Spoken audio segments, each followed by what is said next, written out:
April 10th, 2017. It's a Monday today. It was just Sunday. Now it's Monday. It's like 1:09 a.m. And this is another Arrows video, part 2.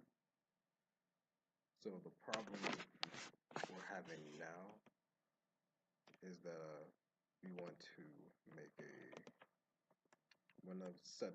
we want to set up the UFO app that we've made before for the tutorial, except we want to do it for a specific spot.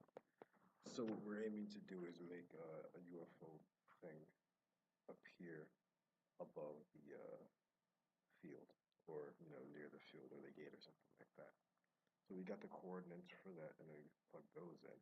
But it turns out that doesn't work all the way because you have to somehow find out a way for it to render. You have to find a way to make the image render when we get in a certain proximity close to it. So the other part of it does work though. Like if I have the calculations for how far away you are from the field, that stuff works.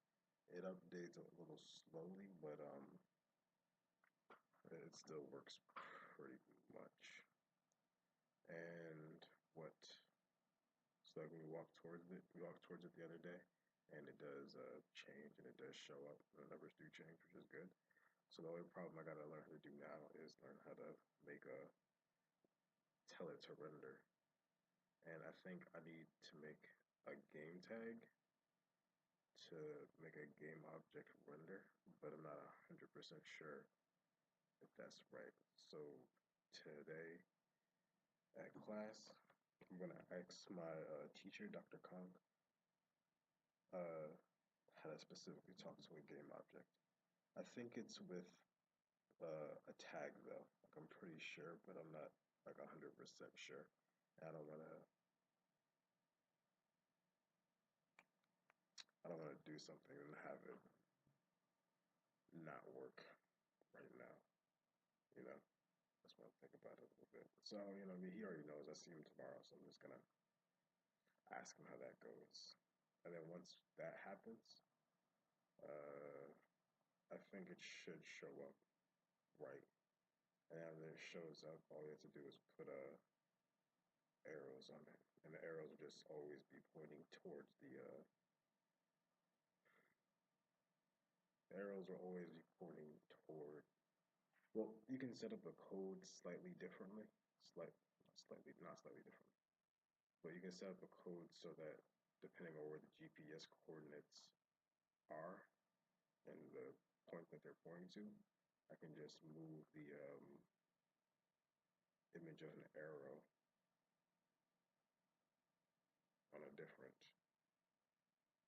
It's like a 3D thinking. Like if this is it and it's out here, I can just this is the coordinates I'm trying to get to.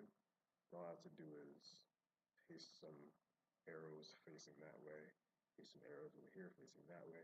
That way, wherever you look at on the phone, you're going to see the arrows are always pointing towards the object. And then, they're not going to move or anything. They're just going to give you a guidelines. So when you look up, it's going to be down. When you look down, it's going to be pointing there. Look any side, it's going to be pointing towards the arrows, or it's going to be pointing towards the main game object. So you turn and stuff. So that's what I'm going to do tomorrow. And if we get this done with this week, that would be a big step done. And then all it is simply a design replication and putting it in a nice, neat order. So that's where we're at right now. Once we fix that, everything is gonna just fall into place. That's good.